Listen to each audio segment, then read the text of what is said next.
Welcome back, early Feb, 1865. I forgot to mention I did have Charleston still last turn, which was nice, although I think I just lost it, so we'll cover that in a moment. He's on the move up here in Virginia, I think. Kind of curious where he's going. So he's got 9,000 power, so that's probably what, roughly 3 or 4 core.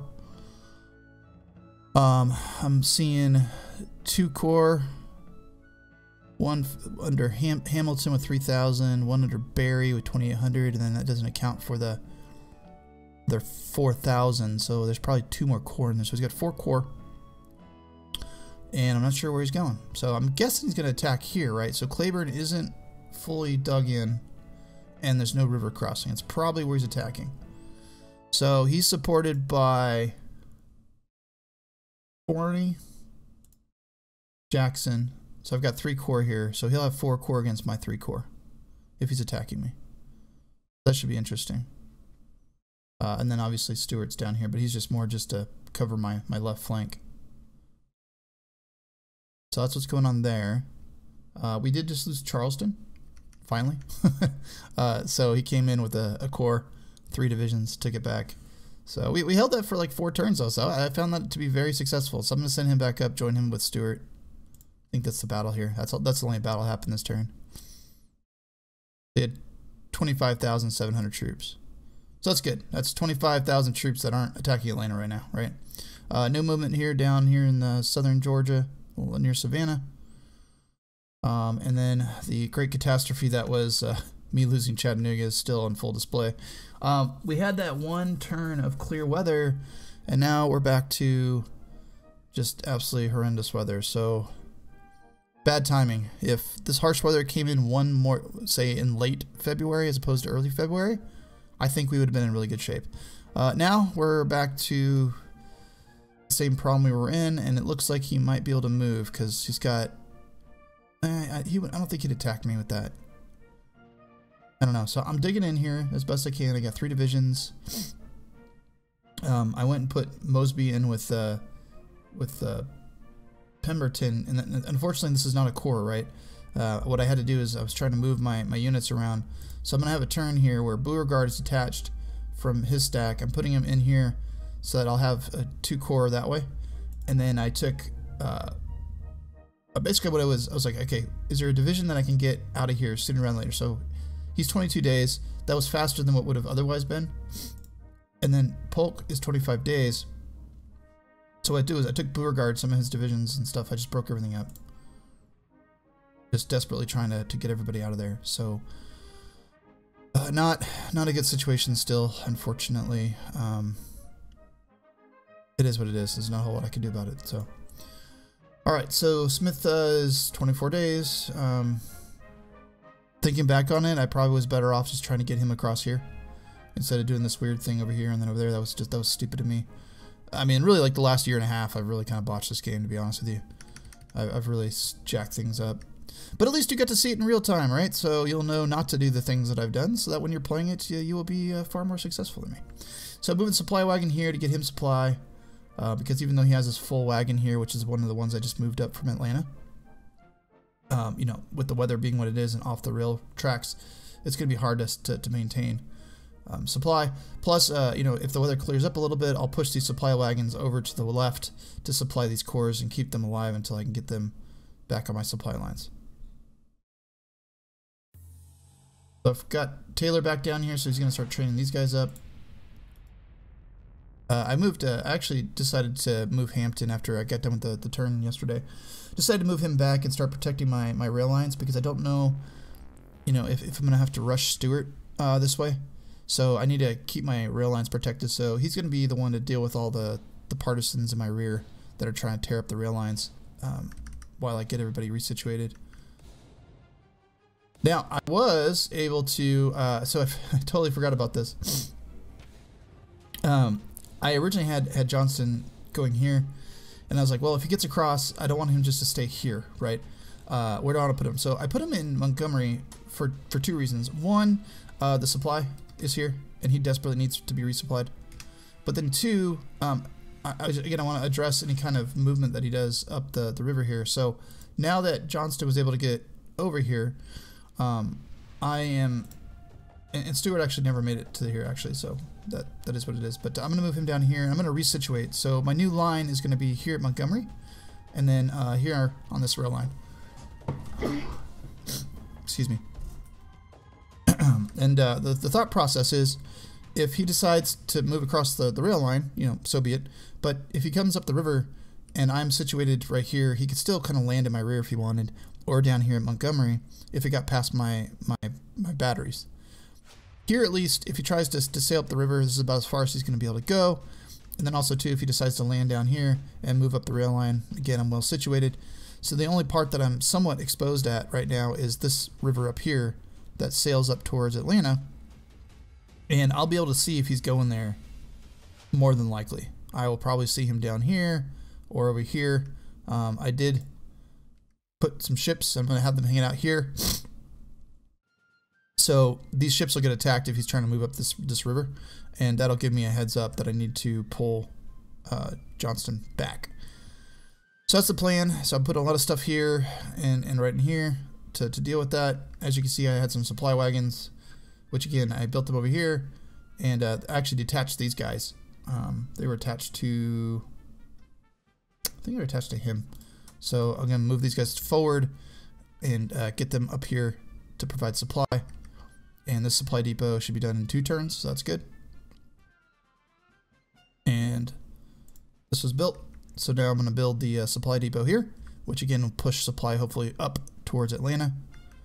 I am doing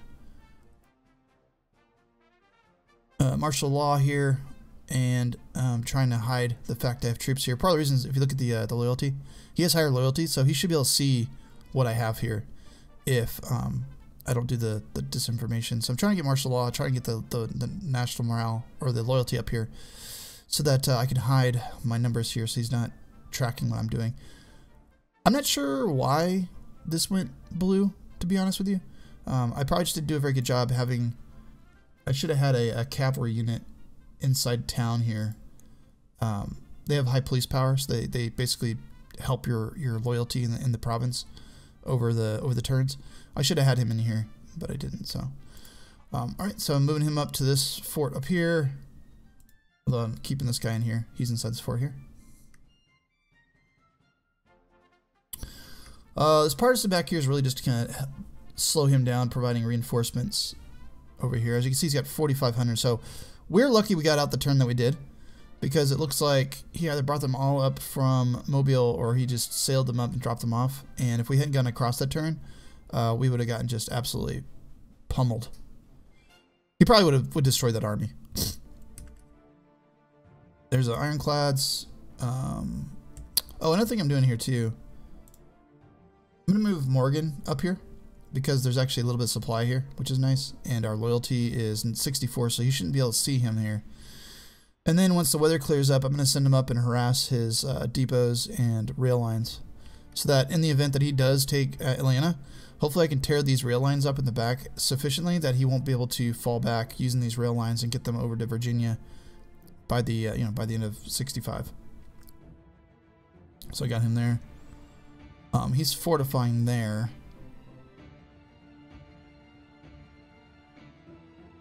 And then I'm just kind of, I have some of these guys up here way longer than I probably should have. Again, trying to tear up the rail lines and get at his depots.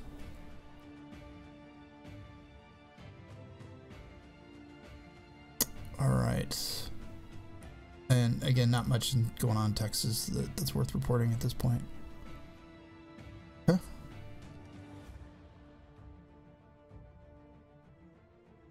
Put a lot of my money. So between the recruitment drive, the mobilization, and then some of the draft cards, we were able to get our conscript number up pretty good. So it was 419 plus the 37 we normally get. So we did pretty well. Or we got 380 from events. So it was 419. We spent all our money on infantry, so we got that number down into a black number. That's really good. I'm actually surprised we were able to get that down. Although that's probably the last relief we're going to get this game. I know we'll get a little bit late summer, but that's a lot of game for what's about to happen with him attacking me and stuff. So And then a little bit, I'm still in the red, cavalry, but not too bad. And then militia, which I'm using obviously to train up to line infantry. And then artillery. All right. Rail pool. I am spending money on that because again, I'm moving lots of troops at this point in the game. And I'm going to probably be doing that for the rest of the game. So it's important that I try and keep my rail pool up as best as possible. It is 211 right now, which is not bad. It's higher than 211, but my total's 414. And I'm using about half of it right now with what I'm moving.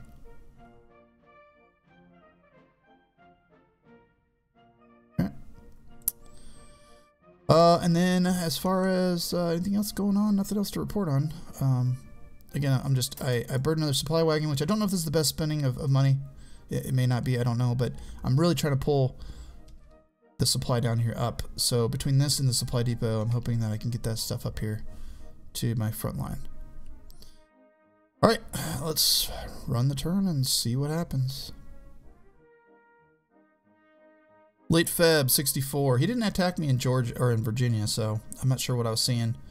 Maybe he just had units coming in. That's why it looked like he was moving. So nothing happened over here. I did want to show you though the financial difference when I lose Charleston.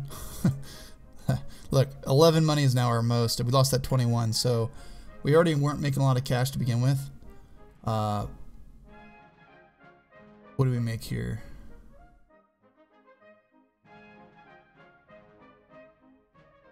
We get 54.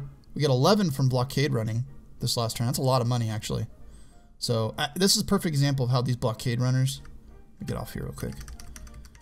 If you can keep them in the blockade and have them all broken out like I do, and just keep rotating them, and have them led by, you know, Sames, and then also, you know, I peeled the other guy off because I felt like protecting Atlanta was more important, but this guy, Tatnall, who, by the way, I promoted him. Don't promote him. The reason I say that don't promote him is he's actually a better commander not promoted. Like, so he has like I forget what his stat is before you promote him, and then when you promote him for some reason, like he almost like gets demoted, and you don't need his, you know, additional rank to lead more ships. You know, you're good. But point being, you know, I've got what, 6 of these right now in the Atlantic blockade, and then I've got a 7th up here getting repaired and resupplied, and I was able to bring in 11 money this turn. So they pay for them. I mean, obviously you get them for free, and you don't have to spend any money on them. And as long as you can keep them alive, which again, you know, keep them separated out like this, when they take hits, get them out of there, send them back up here, all that stuff. You can make a lot of money. But that being the case, right, is that they made as much money as Richmond did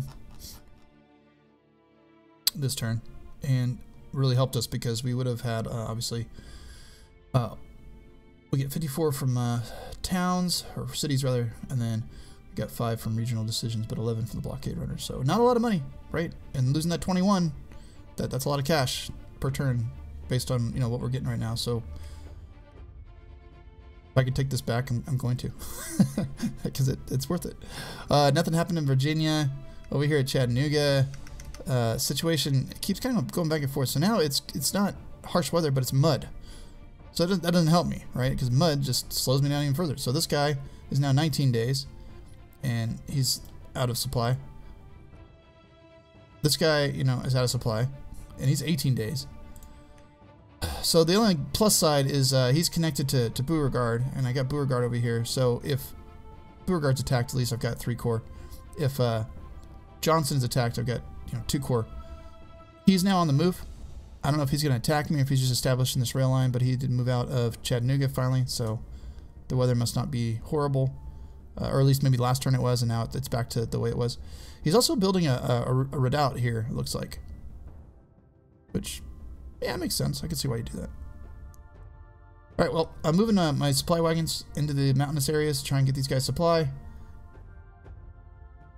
don't think I have any yet, but I'm going to get them over here. Same with him, moving him up, try and get supply.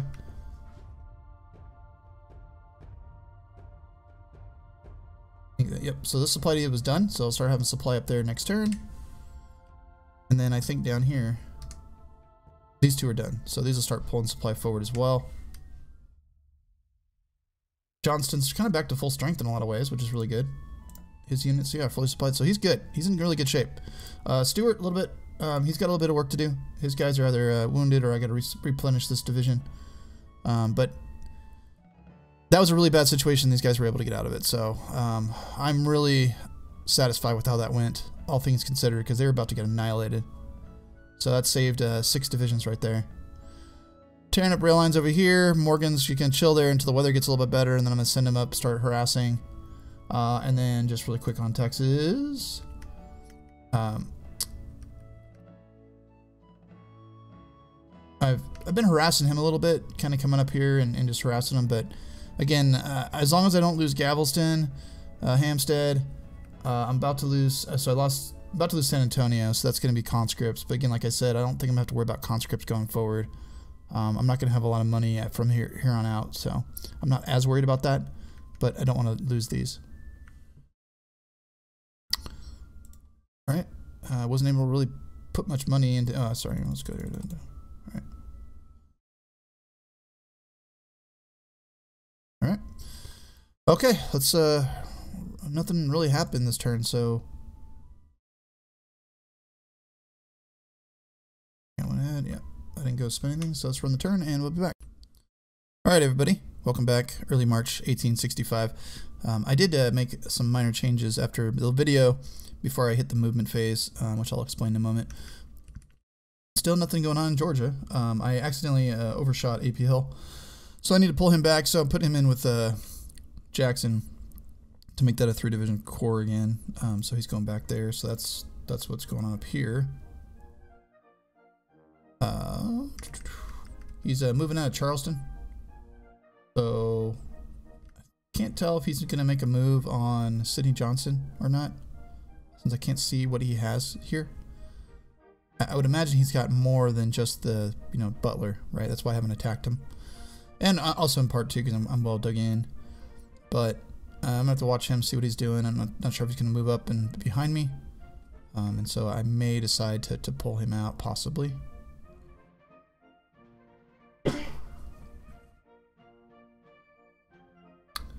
I did bring Hampton up here, along with McCullough, which I may combine these two. I haven't decided yet, just to kind of try and cover the rear a little bit of Sidney Johnson and make sure that these rail lines stay open.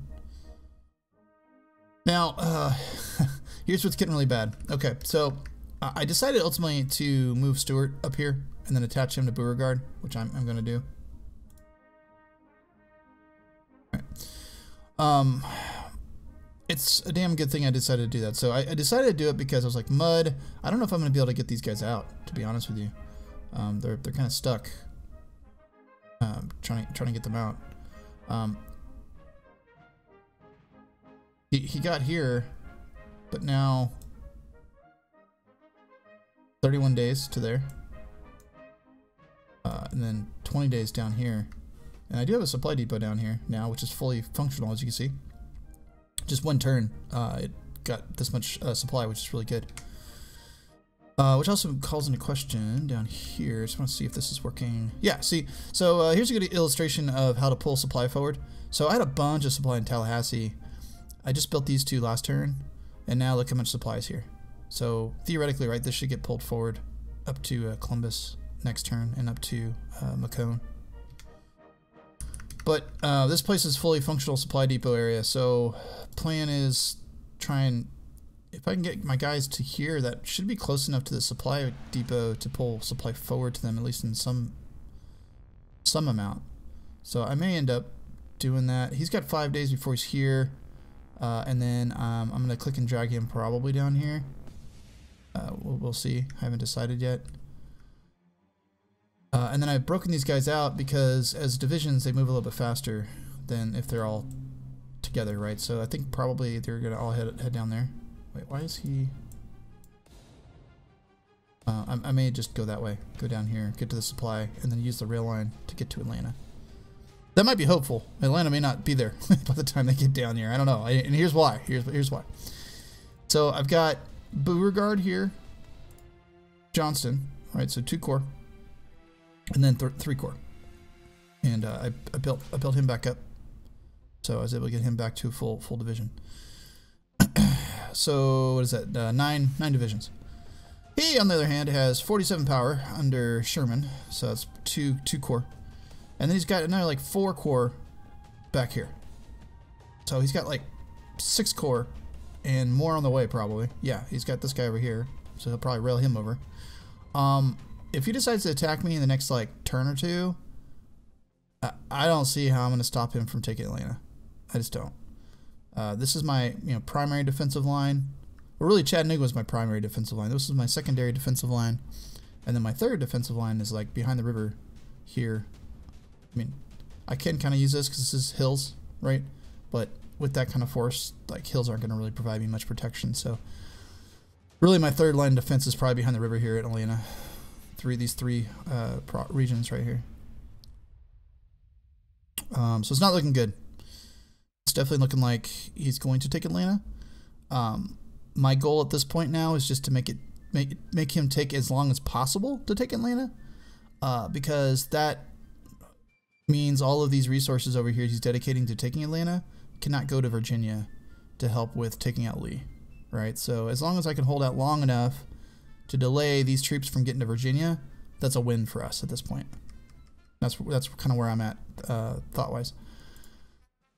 I haven't decided if I'm going to move Johnston over yet or not. I'm cognizant that if I do, all of a sudden, this large force that was over here, which was what, I think at least a core, if not a core and a half, perhaps 2 core total over here in the Mississippi area. Because you can see he's moving Buell forward. He was down in New Orleans. There's a chance that he could take those 2 core and bring him over too. However, I don't want to lose Montgomery because it is a good supply area and a good strategically defensible area. So I don't know. I'm in a bad spot out here in the west. I'm not quite sure what the best way forward is. Anyways, all right. So I'm probably gonna move these guys down here and try and get them to this supply area. I haven't decided, or maybe I'll go this way. We'll see. I don't want to go down here. I'd like to keep everyone together, primarily because like if I had all of this over here between Atlanta and him, I'd have a much better shot at slowing him down. Although to be honest, I don't know if I have the troops, even if they were all fully fit and ready to go, if they would still make a difference, because he's got a lot of freaking power over here. It's insane. But we'll see. We'll see. All right, I already showed you Texas last turn. Not a whole lot going on over there that's worth talking about. Just back here, tearing up the rail lines.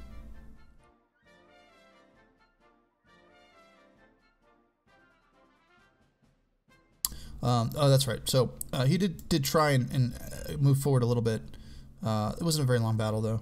So it was 3 days. Not much casualties. I lost 1,000. He lost 2,000. But the reason it's not even a big deal is that he's got 100,000 troops and I had 40,000. It was only a very short battle. I think he just I don't know why. I mean, he was red. So the only thing I can think of is that. Oh, that's right. Okay. Now I'm tracking.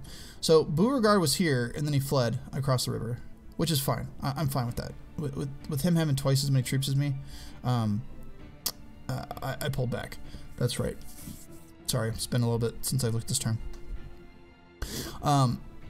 What that did was it screwed me because I had these guys going over here. They were almost there, and then he took it. So really, kind of every turn, things are looking better for us, and then they get screwed up. So now it's clear weather. These guys definitely, like Polk, for example, would have been able to make it here no problem if he hadn't attacked me, but he did. So then Beauregard fell back. I'm now, behind the river, which is nice. But Stewart wasn't able to support because he wasn't connected to Beauregard that turn. He is now, but he wasn't that turn. So good on him to attack me when he did. It was good timing on his part. If he had waited even one more turn, I would have probably been able to get most of this force. Well, at least this right here in this area, right? They would have been there. Now I've got to figure out, okay, now I either have to move them again, so either down here, which perhaps maybe I should have just been moving them down there to begin with, or over here. So that's kind of what happened there and why everything got jacked up. Atlanta, train these guys up to be line infantry. Looks like one's trained up already. Yeah, line infantry. Don't let this fool you. So when you click these, it'll say conscript. But if you click the actual icon, see, line infantry. So these guys are not conscripts, they are actually line infantry. And the power will tell you a little bit too. 2 line infantry is going to be 65 power. Your conscripts are going to be a little bit lower than that. They're going to be probably in the 40s. Okay, don't have a lot of cash, so just throw in can. And an epidemic strike. Of course. So we lost cohesion and strength to units in Jefferson, Alabama. Which I don't know who that is. Oh, armies in the Southeast Department. I don't know which army that is.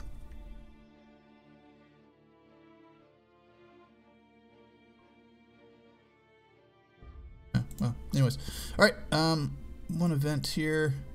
3rd national flag. So President Davis signed the law adopting the 3rd national flag of the Confederate States as the official CSA flag. Looks like this. So there you go. Now you know! Alright.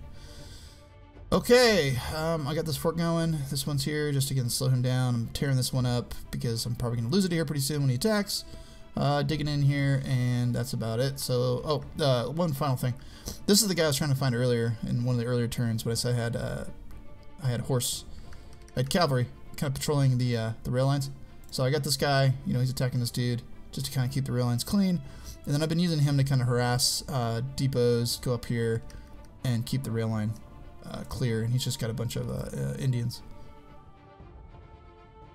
And the nice thing with him is it's hard to get it to fire, but occasionally if you're up in Union lands, you can do the where's it at? Indian raid, which gets you some cash. Oh, that's the depot one. Sorry, not the Indian raid. I'm looking at Indian pillage. That gets you cash. So that one's good to use.